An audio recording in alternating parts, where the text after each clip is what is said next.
On this episode, we discuss Microsoft having a new file recovery tool, how iDevices may not come with a power adapter anymore, Canada's going to the moon, well, sort of, and we say goodbye to a famous cheese. Plus, because Chris asked for it, I've got some Batman-themed trivia. This and more in this week's show. I'm David S. Dawson from the Intellectual Podcast, a show that spotlights creatives from all walks of life, part of the Gonna Geek Network, just like the show you're checking out now. Shows on the network are individually owned, and opinions expressed may not reflect others. Find other incredibly geeky shows at GonnaGeekNetwork.com. This is the official GonnaGeek.com show. Each week, we run down the latest news and happenings in the world of geek. These are your hosts for the show, Steven, Chris, and SP. Welcome to an all-new episode of the official GonnaGeek.com show. I am Steven, has two weird keyboards beside me for some reason, John Drew, and with me, of course, is SP, only has one keyboard in front of him. Yeah, I was thinking about using my Bluetooth keyboard for my phone, but I just haven't brought it over yet, so it's just the singular keyboard. I'm also pleased to say that he's here to continue to tell me why I am wrong, and he does it all the time. It is indeed Chris Farrell has a billion keyboards in front of him. You're just jealous that I got two keyboards right here in front of me so that I can counter your multiple keyboards. I'm very jealous of that. So jealous that I will go and cry in a corner. Do you want me to get a third one out? I got one sitting right over here too. I just have to if you'd like. disconnect my screen from my Surface. Yeah, if you don't mind, if you could go ahead and just grab a few more. Actually, I got four because there's two Surfaces sitting here.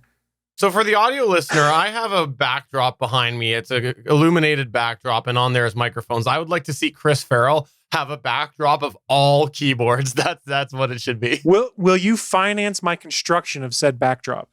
I probably won't. However, I'll send you some Gorilla glue or something like that, and you got to figure out how to glue it to your wall. Here you go. Here's another keyboard for you, Steven. So that's three. Three? Well, I don't want another one. To get my fourth, I have to undock my soundboard, and then it's a pain to get the sound to go out properly on it. I got another one. Do you guys count the Stream Decks as a keyboard? Maybe sort of. I mean, with macros, it sort of can be a keyboard. I think I'm out of keyboards. I think I'm out right now. So I could win, but I'm far too lazy to have to reconfigure everything to win. So we'll just call it a tie. I could get up. I could go to the garage. I've got a keyboard in there with the security system. I guess. Do you want my laptop keyboard here? I'll just pull out the laptop and open it to the keyboard. Does that count? I was going to say, my work laptop's behind me too. I could grab that. I mean, if we're talking all the keyboards in the house, I think I got you guys beat. Probably, but we could just spend the show, walk away. Hey guys, I found another one, and then we'll just go and continue on the whole night. That's going to be riveting podcasting and video production right there. I want to see this backdrop, this Chris's backdrop. Steven's got to fund it. I will fund it if you're going to make it. I want to see it. He's tempted. My laziness is at war with my make everyone spend money to do something stupid thoughts. You know, the thing is, like, they could be so easy, like, affordably done, because of the fact that as long as you don't want to actually illuminate it or anything like that, because of the fact that there's always places that have like a surplus of keyboards. You could probably pick them up for like a couple bucks a pop. Go on eBay and get them for like $3 a pop, probably. So that has been Keyboard Talk with the Gonna Geek crew. It's the keyboard started show. It. I did. No, by the way, the reason I actually introduced Chris Farrell as saying you're wrong, or Steven he tells me that I'm wrong, is because last week he corrected me many times, and I didn't really argue it. I didn't argue it, except for the multiverse. I argued that and got the last laugh because I named the episode after that. So I repressed all of that, I'll be honest. I listened to it again. That was riveting discussion. That was great. Let's do that again. Can I also say, by the way, that I did a little better Googling after, and what's his face? What's Batman's name again? What the hell's his name? Which Batman? Bruce Wayne? The one we talked about last week. What's his name? We talked about all of them last Oh, week. my Which one? God. Pattinson? No, the other one. The Ben Affleck? Oh my no. Michael Keaton? Michael Val Keaton, thank you. Kilmer. Michael Keaton's IMDb resume has a lot up per year, but it's questionable per year. So Blow it out it's your like butt. it's not big Hollywood blockbuster films. It's like a guy. You know how you always see these TV actors and they're like, yeah, after this I continued acting because I did a play. It's that sort of stuff. It's the equivalent, but in film. He has 350 IMDb credits. How many do you have, Steven? One. Steven does Dallas, right? No, actually, podcasts are in IMDb now. Did you not know this, Chris? Is our podcast in IMDb? I don't know. Then 0. By the way, I think it's time for the news. Please.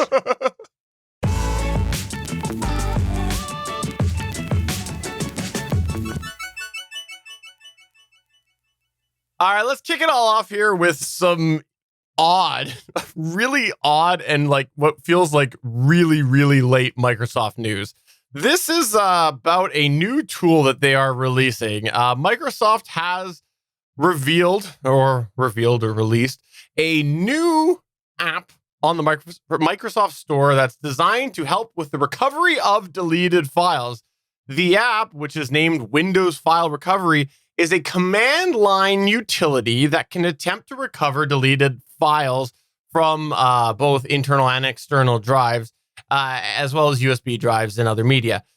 The file types include JPEG, PDF, PNG, MPEG, Office files, MP3, MP4, zip files, and across a variety of different file systems. Now, like I said, this is a tool that is a command line tool. And jury's out on what the success is going to be like because of the fact that this is a new tool. However, it is now available within the App Store. And the reason I wanted to bring this up was a couple reasons. Number one, the fact that Microsoft's finally coming out and acknowledging, hey, when you hit delete, sometimes there's an easy way to get that back. Anybody that's done file recovery or knows anything of it will know that this is a common thing. There are many different apps out there that are really easy to recover files that people have simply just deleted within Windows. It's relatively easy with the delete process that they do. I myself have actually used them before to recover some files. This is not a new thing by any means. This is many, many, many years old that there's been lots of success with this. It's really important that people recognize this. And so I'm kind of happy that they started to do this because this acknowledges the fact that this is out there. And maybe that will get some people, a few more people aware of the fact that, yes, you hit delete. Doesn't mean you can go give your hard drive to somebody else and it's safe. Might easily be recoverable. But the second thing I wanted to bring it out back was about what I said. The command line. What the heck, Microsoft? Like, I get that it's command line. There's probably a reason behind that, but can we not have a nice GUI? There are other recovery tools that have a nice GUI. Why are you doing a command line? Not only are you late to the game for the tool itself, you're using an antiquated interface that many people are going to be completely confused about because of the fact that there are lots of people who use computers that have never used a command line before. They're not everybody's techie like you and me and everybody listening to this show. A lot of people have not used the command line. So I just find it weird that they would release it this way and now, but it's available. Well, the command line's not, I mean, I'm sort of with you that if you make it something that's command line interface, your average consumer is probably going to be turned off by it and not consider using it. But it's not really that daunting a proposition. Maybe I'm jaded because I'm in the command line on my Linux box every day for work, but what to do? It's the command line. It's not hard. You go in there, run a couple commands, bada bing, bada boom, you're done. Yeah, I get that. But why would you not make a GUI? Well, let's be honest. How many people are actually downloading this app that haven't already found other tools to do it or something like that? Microsoft's late to the party. This is them checking a box. I don't think you've really got a bunch of people who are like, oh my God, Microsoft finally put a file recovery tool out there. My life is complete. It's, oh, Microsoft has one now. So there's an easier way for me to do this because it might be included as part of the Windows baseline in the future or something like that, versus having to go and download a custom tool to go and fix someone's computer because he's like, oh, I deleted something important. How do I get it back? Versus, just restore from the recycle bin, which is probably what 99% of people have to do. Which I think you've actually made my case, because the people who are going to casually download this are going to be people who are doing it out of a casual manner. They're not going to be the people who actually have the tools already that have been doing this for a while. There'll be people who are just like, okay, I just need to try this out because it's a new thing, or I deleted. I wonder if there's something here. Let me search the store. They're not going to be the overly educated people on the process that have these prior tools. So wouldn't you want that target audience to actually have like a GUI? I don't think they care. Microsoft's checking a box, which is now we have a built-in tool to do this. And you can arguably say, when it comes to trying to figure out what tool to get to restore a deleted file, do you trust Microsoft or do you trust this random thing I found when I Googled?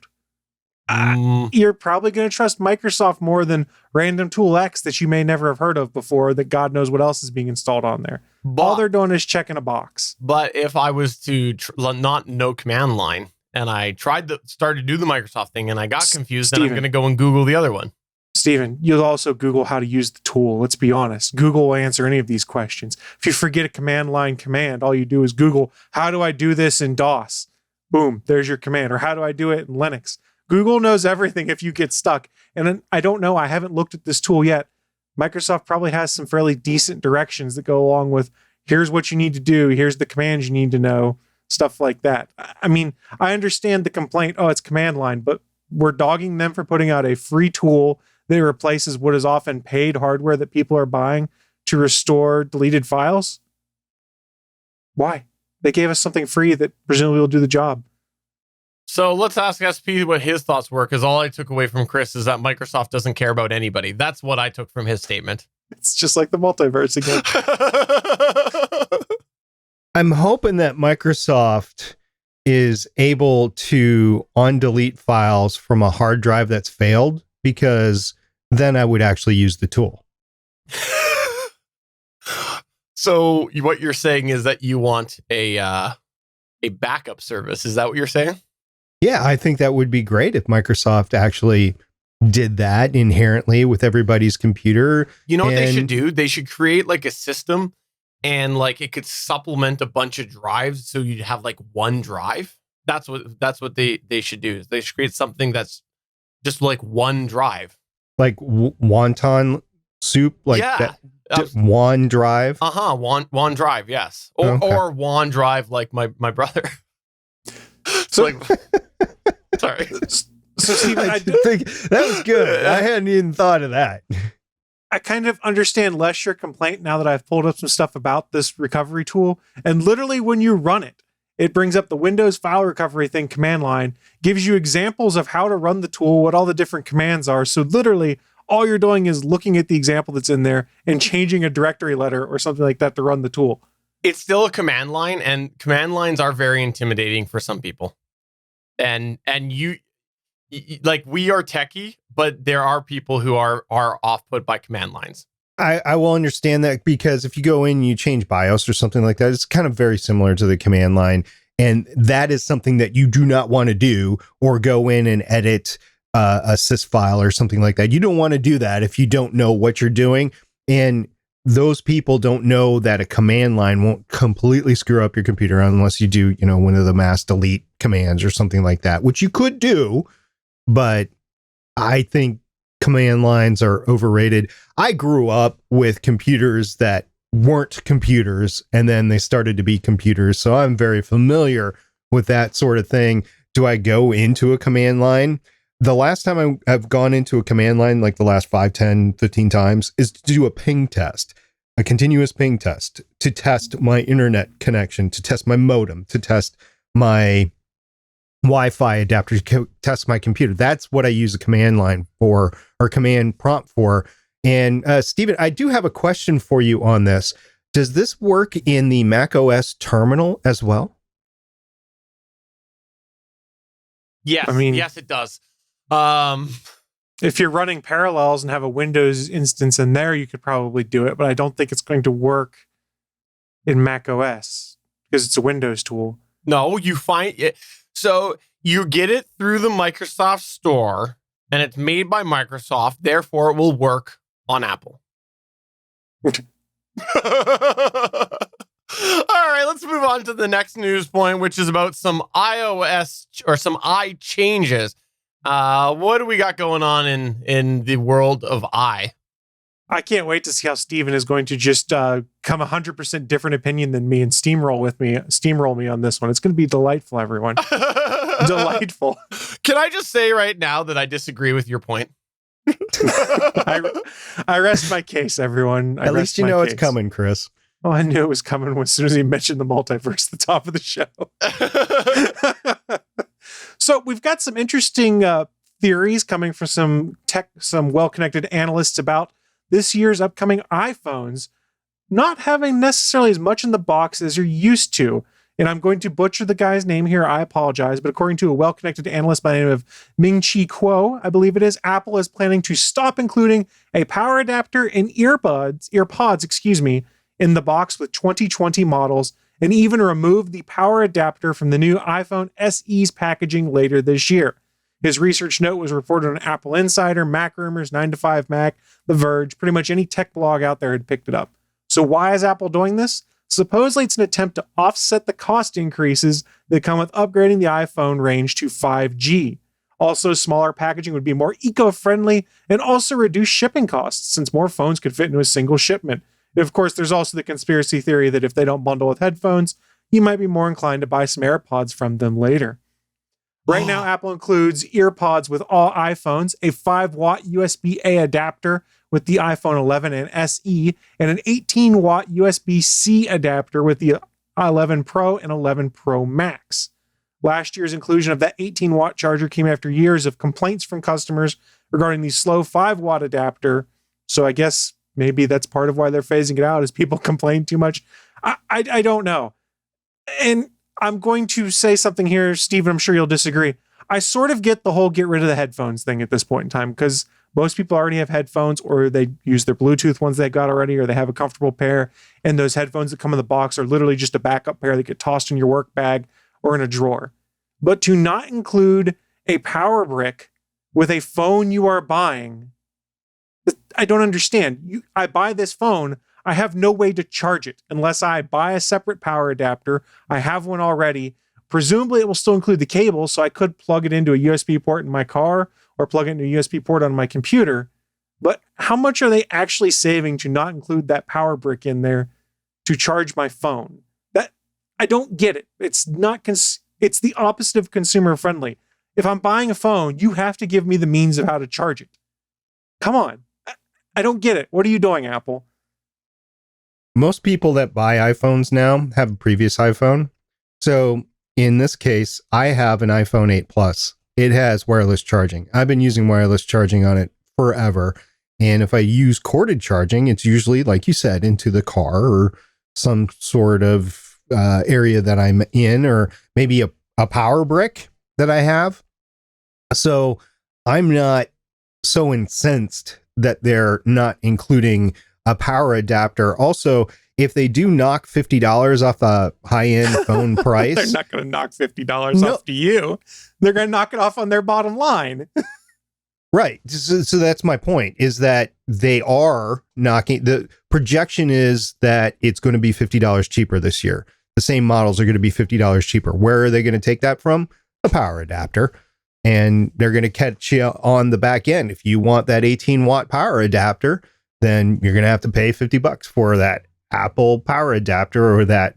They don't have a wireless charger, but they probably sell them through their store. I have one thing to say to you, Chris. What? That's what I have to say to you. Gee, thanks for replaying stuff from the pre-show that no one has any context of. No, okay. Kidding aside, I would really love to disagree with you. I would, because I like to fight with you, Chris Farrell. However, I'm totally with you on this. I think that when we think about the problem, what is the most universal problem with iPhones across all generations? It's that the cord breaks. The cord breaks. That goes way garbage. Back. The cord always breaks and you're always replacing it. And what is one of the other big issues that we face with Apple over the years? was that, that 5-watt charger sucks. The charger, there's charger issues that also die, but because of that, there was this whole thing a while back about you got to use Apple chargers. You need to do it. These are the reasons why. And they were big proponents of it because of the fact that there were problems with some of these aftermarket chargers and things like that. Because these are continuous issues, your charger is something that dies. I think it's a load of crock to not include it because you're getting a brand new device and now you're telling your customers you should either buy it on your own and spend more money on it, or use your old hardware that might be third party, that might be damaged, that has wear on it, that might not have consistent voltage on your brand new $1,000 device. That's not good. Because now if there is an issue with that, the customers are, of course, going to have to warranty it, which we'll see how that plays out. But at the least, they're covering warranty on this.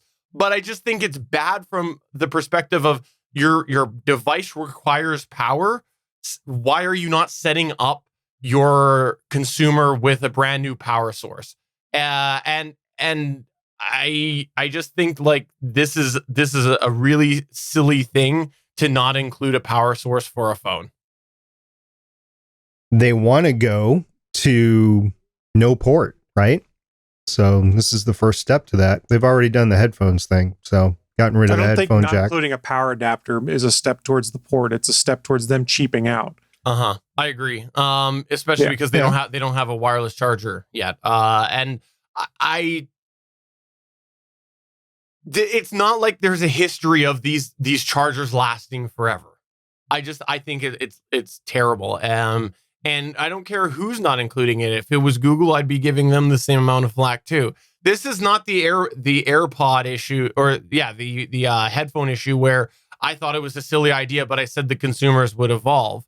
Like, consumers probably will evolve, but I think there's a lot more merit here than there was for the lack of the headphones, because Bluetooth was pretty good. This here, your phone requires power. And it's not like these phones are coming out right away and there is an Apple wireless charger. People are still going to plug it in. So I agree with Chris. Sorry that I couldn't disagree with you, Chris. It costs them pennies. It costs them pennies to produce that. And I don't wager it takes up that much more space in the box. So I guess if you factor in the pennies it costs and the fact that each box of iPhones you send out might have space for half of a phone, might take up the space of half of a phone because of that. So you can start figuring out for every 2 boxes of iPhones I send out, I could have sent out 1 extra. Well, and the other thing that's kind of frustrating for me from the power or the price perspective is, like, if Apple had kept it a certain price for generation, and then we saw a $50 drop, that would be a little bit different because now they are for sure offsetting it. However, we did see a big price increase, and now there's apparently a shift to get the price back down, and that's not, and them pulling out a charger, if that's how they're lowering their price, is not them lowering the overall price of the handset. That's just them taking out a charger and cheaping out. And that's not what we want. That's what we look like the manufacturers were going towards, creating products that could be sold at a lower price. And you got to compare apples to apples. So if they're lower, but you add the charger back in and now they're higher, well, then they haven't decreased the price. And I think it's important to mention, like Steven said, if this was any phone company, just because it's Apple isn't why we're being critical here, at least me and presumably Steven. If it was Google doing it, if it was Samsung, OnePlus or something like that was like, oh, you buy the new phone, but all you get's a power cable and no brick to charge your phone, I would have issue with that. In this case, it's just a happy coincidence it's Apple is doing it so I can get Steven all riled up. The other thing that I think is interesting to think of from here is there's been the USB-C rumors and all that for a long time. The phone is still Lightning, right? That's I think the Pros, aren't they USB-C now? I don't know. The iPads, right? The iPads are, yes. Yeah. I have an iPad 11 Pro upstairs that is USB-C. Are the phones? That I don't know. Yeah. Like, I just think, like, if they're using a non-standard and it's still their standard, I think that's even more negative Suncast says none of them are USB-C. And remember, they don't have to pay a licensing fee to themselves to use a lightning cable too. So maybe that's the play, is they'll make you buy a charger from someone else. They get that licensing fee for the lightning cable that comes with it. I guess when I go back to it, right? I just had another revelation here is you buy a computer power supply, you still get the power cable. How many people have that damn cable in 1,000 different places in their house, right? Like, you still get the power cable. You buy a media box, you get the power cable, like a cable box or something like that. You get the power cable, even though it's often a universal one, right? Like, you still get the power cable with things elsewhere. I guess trying to be well-rounded and think of the other side of the coin. What do you buy that doesn't have the power cable? That's a legitimate question. Lots of stuff now. There's stuff that comes in that doesn't have the. I'm trying to remember the last thing I bought that didn't have the cable, but yeah, there's stuff that comes in that doesn't have the cable now. I mean, you buy things that don't necessarily have HDMI cables, but that's not the same as a power cable. Well, that's why I'm asking for the example, because I legitimately can't think of one right now. I can't think of one off the top of my head, but I do remember receiving several things this past year that did not have a power cable in it. All right. Well, we've got the rest of the show. If you got something, bring it up, because I don't know. When I look around and I think about it, like my monitor's power cable, the sound mixers I get power cable. Like I said, the boxes, the cable boxes. I guess I don't know. I'm stumped to think of one that doesn't. But if you have one, let us know. We're live on Mondays at geeks.live. You can come chat with us there. We'd love it if the chat has anything they can think of as well. And you can email us as well, or come to our Discord at gonnageek.com/Discord. Let's talk a little bit about space, eh?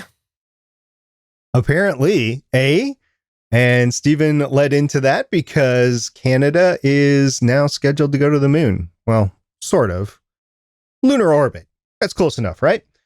So their company called MDA is scheduled to build a robotic arm for the Lunar Gateway space station, which, to be honest, I have not put a lot of faith into it until very recently, because I didn't know if it was going to go anywhere. Since contracts are being let now, it has a better chance of actually happening. So let's talk about this. This is from an article at spacenews.com from Jeff Faust on June 27th.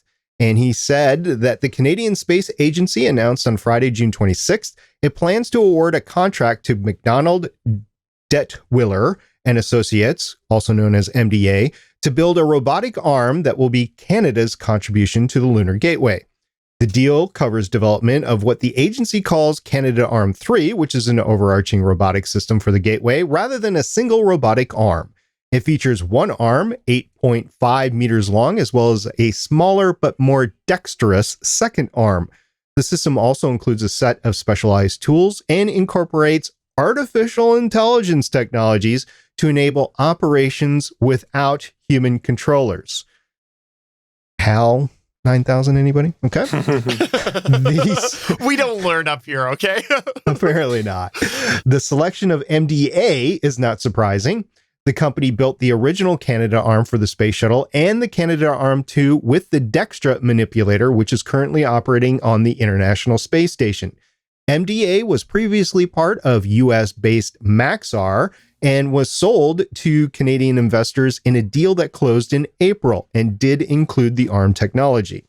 The Canadian government announced its intent to cooperate on the Lunar Gateway in February 2019 by building the Canada Arm 3, making it the first country to commit to participating in the NASA-led Gateway program. Again, I didn't talk about this on the program because I didn't believe it was going to happen. Prime Minister Justin Trudeau said that the country would spend 2.05 billion Canadian dollars, which is $1.25 American or something, over 24 years on lunar initiatives. That includes both Canada Arm 3 and the Lunar Exploration Accelerator Program, a government effort to spend 150 million Canadian dollars over 5 years to support science and technology initiatives related to lunar exploration. At the time of Trudeau's announcement, the Gateway was scheduled to be completed in time to support a human lunar landing by 2028. However, a month later, U.S. Vice President Mike Pence said at a meeting of the National Space Council that he was directing NASA to speed up the landing to 2024, putting plans for the Gateway development into limbo. One might speculate why 2024 was the date for the lunar landing, but I will leave that to you. NASA officials have reiterated that the Gateway, including Canadarm3, remains a part of its long-term lunar exploration plans, while NASA has recently proposed to launch the first 2 modules of the Gateway, which we talked about before on this podcast, the Power and Propulsion Element, or PPE, and the Habitation and Logistics Output, HALO, as a single element in 2023. The agency may not use it for its planned 2024 landing, though, having Orion instead dock directly with the lunar lander in lunar orbit, very similar to the Apollo program. Besides Canada, both Europe and Japan have announced their intent to participate in the Gateway by providing additional modules. Russia has even considered developing an airlock module for the Gateway, but has yet to make a formal commitment to participate. So I want to say congratulations. Canada is the first non-United States country that is going to contribute to this resurgence back to the moon. I'll just go ahead and say you're welcome. It was me. It was all my doing. I cited your name several times and convinced Justin to do that. I'm on the first name basis with him, by the way. Of course he is. Yeah, so convinced him to do it. So him and we got together and we talked about our hair and how I basically told him he was sexy. That's what it came down to. Did you guys talk about your socks too? Yeah, we do. We talk Star Wars socks? Yeah, we talk all about that, eh? Mm-hmm. Well, and the important thing here is Steven got that 3D printer now, so he got the exclusive contract to 3D print a widget that goes in this arm. Mm-hmm. It's all done by one Gonna Geek Industries. So now he can afford to pay us, SP. All kidding aside, I think this is cool. Obviously Canada doesn't have as much into the space programs as Marca does, but I have talked about the Canadarm before. I've a couple times commented about how by the way, you think we might be brushing over, like we might be saying that wrong. It's actually Canadarm. It's Canadarm. It's not Canada Arm. It's Canadarm. So I've talked about it before, about how it was an important thing for the space shuttle. Truthfully, until today, and you put this news article in there, I didn't know there was a Canadarm too. We learned, back in the day, teach all about the one, because the space shuttle was such an important thing in that era, and so as a Canadian, the schools like to preach that. They're like, hey, look, it's our big contribution. It's an important thing. You always go through like the Canada in space module sort of thing in schools. And they're like, look at this. It's cool. I didn't know there was a 2. I honestly didn't know that. I think we talked about it on the podcast before. And if we didn't, my apologies. This technology is actually really important because you're going to do more robotic things in space over time. And that includes space mining. And we've talked about that before, about the special minerals and special deposits that might be found on orbiting bodies that are either in the asteroid belt, the Kepler belt, the Oort cloud, something like that. And there's just a lot of stuff out there. And I just don't see humans being sent to all these places. So technologies like an artificial intelligence enabled Canadarm would actually be very good. And it's not just the United States and Canada that's doing this. This is worldwide. So I would expect the technologies to be developed in other countries as well. And then you're going to have an DARMS race of who gets the best technology. I see what you did there. I see what you did there. But as you're saying it, now I'm sitting here and thinking, like, what other ways could it be said? Canadarm. I've always heard it said, even in NASA circles, as Canadarm, but they might have been mispronounced. Canadarm. I guess they could. Yeah. I don't. It's probably said as Canadarm, but there is only one A in there. So yeah, whoever named it shouldn't have named it that way. They should have thrown an extra A in there. Canadarm. Canadarm. Nobody would have been able to spell it with 2 A's in there. Canadarm. Okay, we'll call it Canada. Or it could be like a quick arm. Canadarm. Canadarm. Canada. Okay, I'll stop. All right, moving on to our extra here. This is an important piece of news. This is one that I know Chris Farrell is going to look back on and go, my childhood. It was announced today that the parent company of Chuck E. Cheese has filed for bankruptcy. It's a sad day, Chris Farrell. What do you think of this? Actually. What do you think of this? I was kind of surprised Chuck E. Cheese was still open, to be honest, because where I live, there's no Chuck E. Cheese around or anything like that. But I mean, it kind of figures. I imagine they've been on the edge of things for a while. And in the middle of a pandemic, a lot of people probably aren't wanting to go to Chuck E. Cheese and eat bad pizza, watch animatronic bands, and play video games and go in the ball pit. You don't want to go in the ball pit? Not unless they can clean it. What's wrong with the ball pit? The ball pit is fine if it's clean, but do you really think that's clean? The ball pit was never, ever clean. They're going to finally clear out these places, and they're going to find things from like when it opened at the bottom of that ball pit. That's what they'll find amongst kids.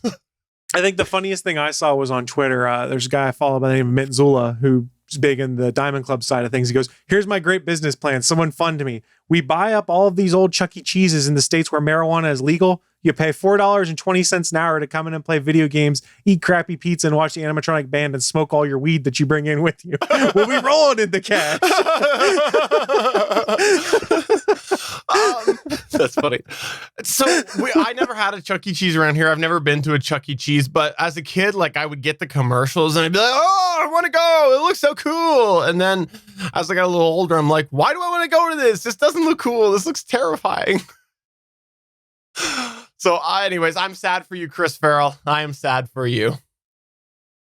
They had really bad pizza, so I'm not going to miss them. I mean, granted, it's also been probably close to 30 years since I've been to a Chuck E. Cheese because, let's see, I'm a grown adult with no children. What reason do I have to go to Chuck E. Cheese? I can't believe I'm the one of this group that's been to a Chuck E. Cheese, the latest, because we did have kids that had birthday parties when they were younger at the local Chuck E. Cheese, which thankfully is one of the places that's going to close down. So that place is scary. Pour one out for Charles Entertainment Cheese. We'll miss you. Is that the name? Charles Is that what the E stands for? Yeah, Chuck is a shortened version of Charles. Charles Entertainment Cheese. Okay. I do believe that is his name. So I guess with your business idea, what's the name going to be? Cannabis. Oh, that's not mine. It's Mint Zula's idea. Let's give credit where credit is due. So it'll be Cannabis E-Cheese. Is that what it'll be? I don't know. I mean, the people that are going to pay the $4.20 an hour don't really care what the name is. They get to play a bunch of video games, eat bad pizza, and smoke their weed. This would be entertaining, I'm sure. Charles Entertainment Cheese is the actual full name of the rat mascot of the Chuck E. Cheese chain. I would like to see his birth certificate. Thank you very much. I don't want anything to do with the birth of that nightmare. All right, let's go ahead and move on to Geek Wars.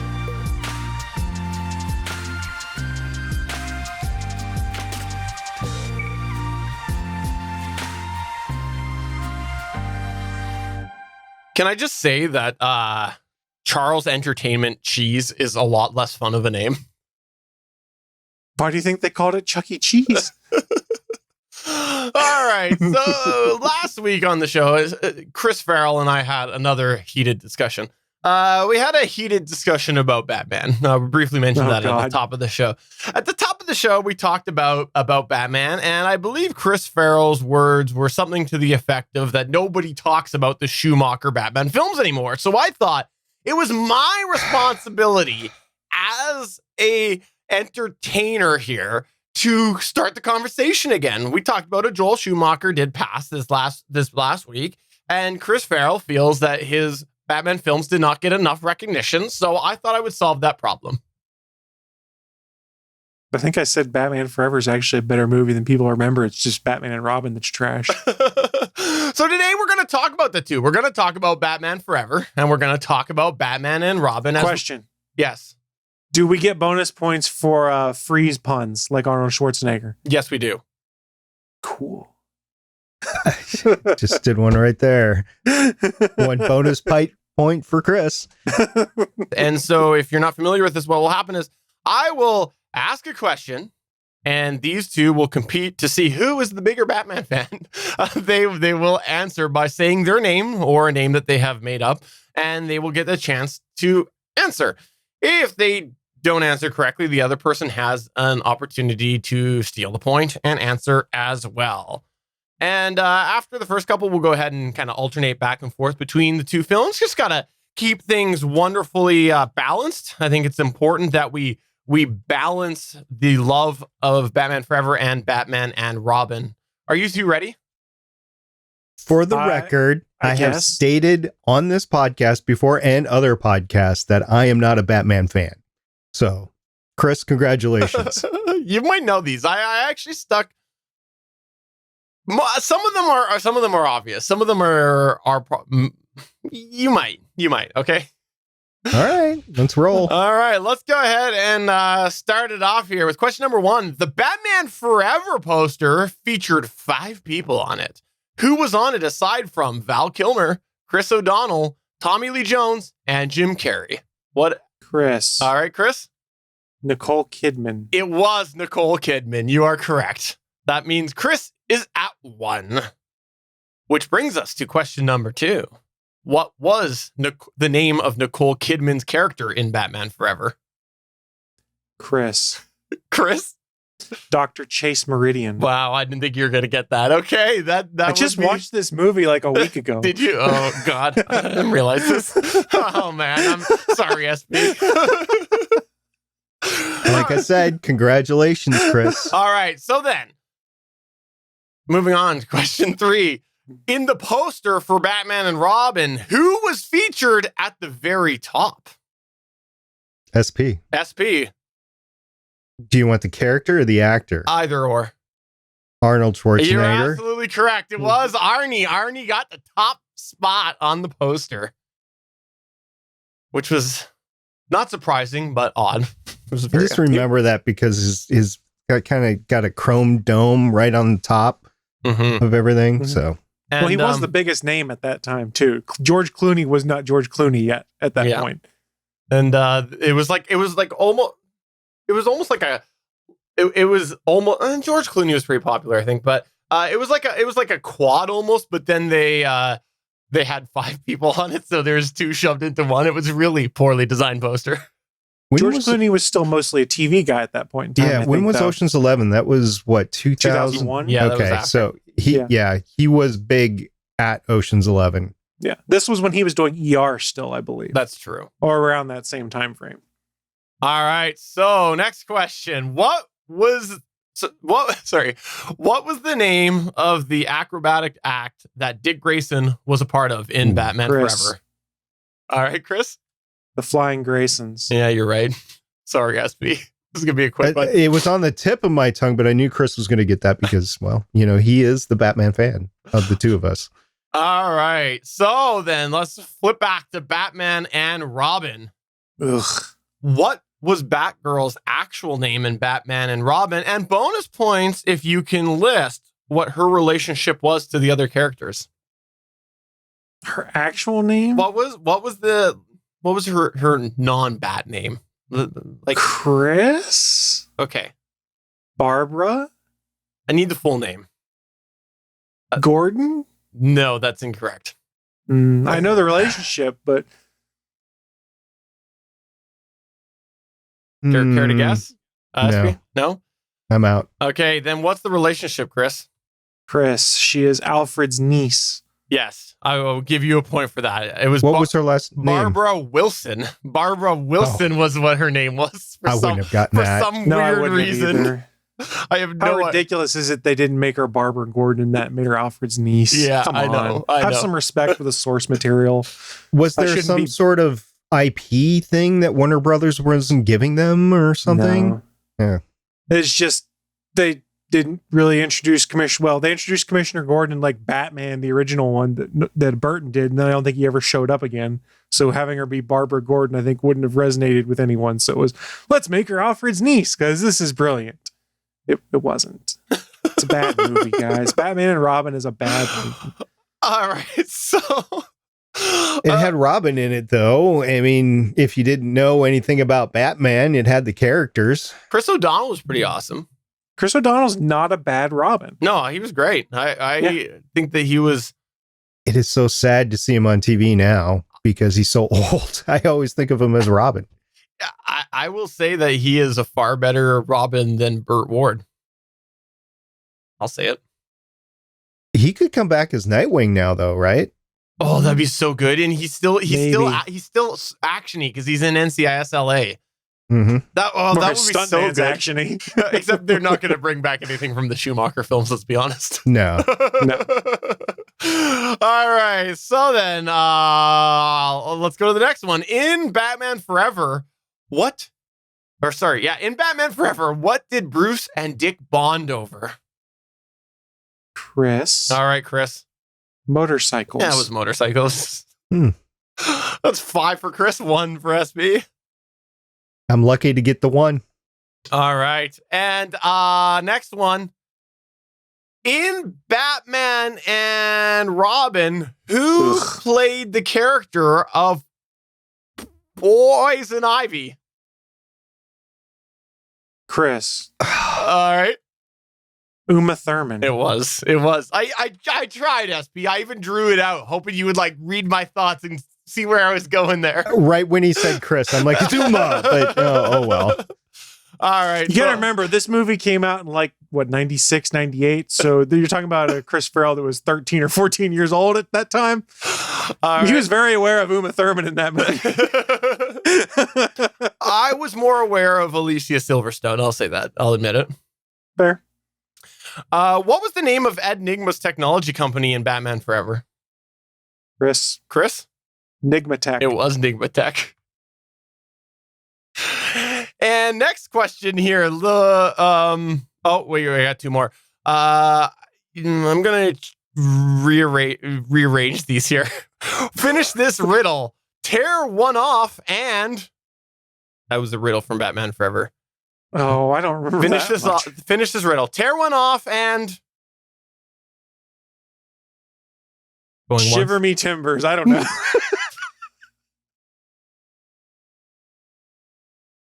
Scratch my head. Scratch my head was what it was. I literally scratched my head right now, SB. I tried to give you one here. No, I saw that and I was going to say scratch my head, but it doesn't make... I don't know it. I haven't... I think the last time I saw Batman Forever might have been when it came out on VHS and I rented it from Blockbuster. All right. So then last question before our bonus question, which will be worth 10 points for some weird reason. Congrats, Chris. What was the name of Mr. Freeze's hideout in Batman and Robin?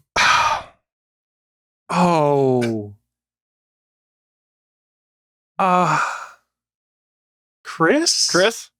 Arctic Lounge? No. I think it was Free something, but I don't remember. Snowy Cone's Ice Cream Factory. That was what the sign said. Snowy Cone's Ice Cream Factory. And the last one that is worth 10, which you can get, but you got to be fast on the draw here, SB, because Chris is going to know this one without question because he just watched the movie. Well, good. Then he should win. The last one worth 10. How do both movies end? Describe the scene. Chris? All right. The actors are running with the bat signal behind them towards the camera. So silhouetted. Chris wins with a whopping 18 points. Way to go, Chris Farrell. Ding, ding, ding, ding, ding, ding, ding. Steven's attempt to school me failed when he realized I had just rewatched Batman Forever. You would have won anyway. I'm not the big Batman guy. I've said, Steven, will you remember this now? I do not like Batman.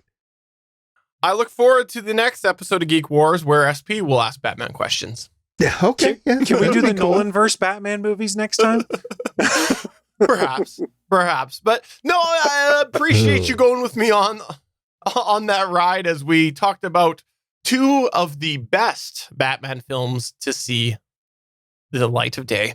You didn't say The Dark Knight when you said that, which is one of the best Batman movies to have been made. Although one could argue it's really a Joker movie. Just go ahead and say that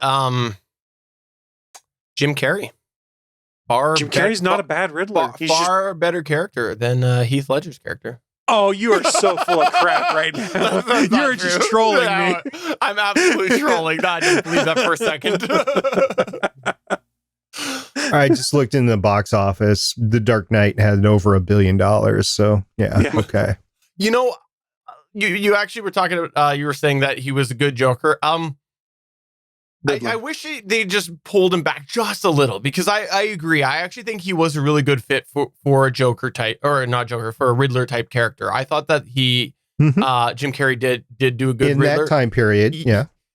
I would say he would even today do a good one, but a little too over the top nowadays. But if you had the right director pulling him back a bit, because if you look at things like Andy Kaufman, he can be pulled back.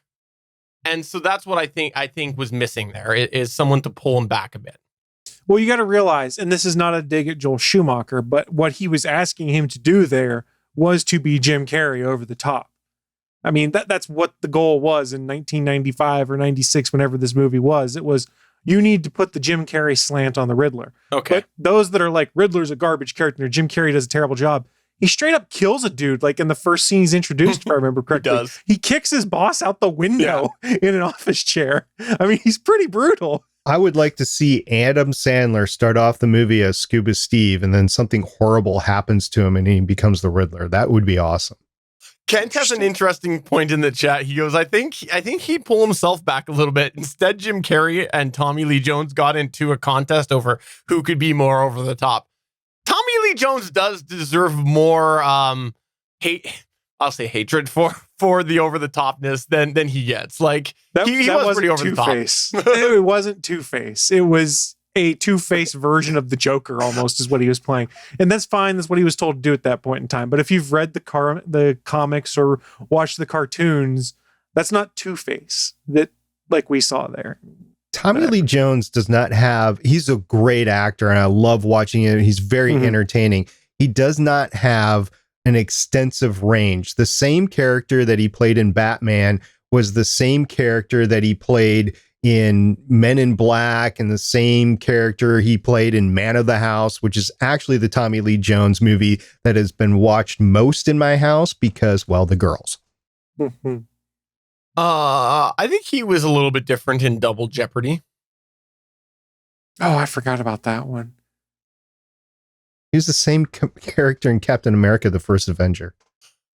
Same character. Yeah, same character. That's true. Well, I think at a certain point they just cast him to be Tommy Lee Jones. Is pretty much what they're saying. Like, be you, just with this character's some attributes. I mean, and it works because he's got the charisma of himself and being the not curmudgeonly, but the sharp wit, but kind of monotone at the same time. I don't know. I can't describe it well. Tommy Lee Jones is a good actor. He's known for that one corner of acting. I'm explaining this terribly. Well, it's his ability to verbal bar with the lines that he's given, and he's just really good at it. And I've enjoyed his whole career. It's been great, but he's not an actor that will ever be remembered for a variety of talent. How about I'm looking at it. You could probably pick out one or two of his filmography of 84 credits, but he's not going to be remembered for that. He's going to be remembered for his what was the one that he was in with Harrison Ford? The Fugitive. The Fugitive. Yeah. I didn't kill my wife. I don't care. How about Space Cowboys? Yeah. Same character. God, Space Cowboys. Small Soldier. Same character. How about Volcano? Oh, really? He was in that too. It's the same character. It really is. It's like he's the modern day John Wayne. Really. On that, sorry, I was looking at his filmography, and I just trying to pull one out. Huh? I can't find one. Yeah. So let's go ahead and take a moment to plug and promote and do whatever we'd like to do. Let's start off with Chris Farrell, who I believe is going to disagree with me. I agree with you, Steven, 100%, that I'm going to talk about something here, which is Steven's new podcast he's starting, the I Heart Batman and Robin movie podcast, where each week he's going to dissect another 5 minutes of the movie and give his in-depth analysis of everything that's occurring on screen and give you a breakdown of all the different filming techniques used, all the different neon lighting in the background, and why he loves it so much. So stay tuned for Steven's upcoming Batman and Robin fan podcast. You know, Chris Farrell's already committed to be on this, and it's really only one episode. Really interesting to me because he told me he was going to take the stance that George Clooney is the best Batman. That's really odd that he said that he's going to take that stance. If I truly said that, someone strike me dead right now. All right, I guess we need a new host. SP, is there anything that you would like to plug or promote? First of all, this is more of a better podcasting comment, but Chris brought up iHeart, and I know he wasn't talking about iHeartRadio, but I was on a small car trip yesterday, and the daughter put on iHeartRadio, and I got to listen how iHeartRadio is the number one place for podcasts over and over and over again. I just want to say for the record here on the Gonna Geek Show, and I will say it again over on Better Podcasting, that's annoying and it's wrong. It is dead wrong. While this podcast and many others that I do are on iHeartRadio, it is not the number one place for podcasts. iHeart, you're lying. You're lying through your teeth. Okay, got that out of my system. Also, I do another podcast called Legends of S.H.I.E.L.D., which I've been promoting the last few weeks because it's so good. We finally gotten to a point in the season where there is massive conspiracy theories about what is going on. So this is the week that all will be revealed, so to speak. Or maybe they'll just keep on dropping those little pellets of information along the way and stringing us along, which is actually what I think they're going to do because we're not even halfway through the season yet. So yes, if you want to talk about the conspiracies, go ahead, listen to the podcast, and then hit us up on our Twitter account or email me or whatever. Go to our Discord server at gonnageek.com/Discord. We're going to have a great conversation there. It's just a fun time to be a Marvel fan on the small screen. And also, I just have to say, they also have the number one rated recipe for a very specialty ice cream. Check that out. Wasn't ice cream, but it was milk chocolate shake, I believe, or milkshake or something. Yeah, it was a milkshake. What's the name of it? Trout in the milk. Trout in the milk. Yeah, that's what it was. That's right. Haley's awesome. Chris, is there anything that you would actually like to plug or promote?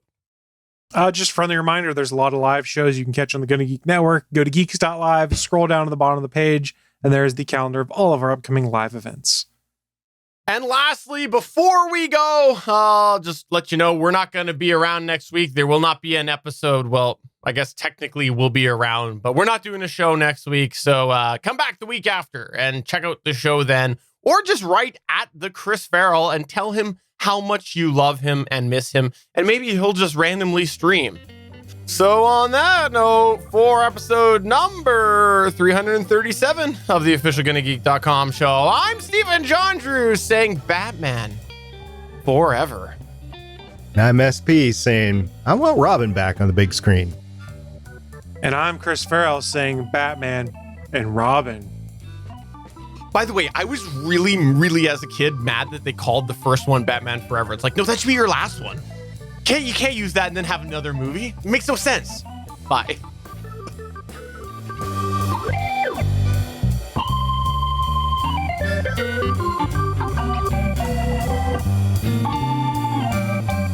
Thanks for checking out another episode of the official GonnaGeek.com show. If you like the show, please give us a 5-star review in Apple Podcasts or a thumbs up on YouTube. You can always join us for our live recording sessions, which stream Mondays at 8:45 p.m. Eastern at www.geeks.live. And remember, you can find our full back catalog at gonnageek.com/show. If you're itching for more geeky content, check out other shows on GonnaGeekNetwork.com. Voice work was by Emily Prokop of the Story Behind podcast. That's it for this episode. We hope to see you back again next week.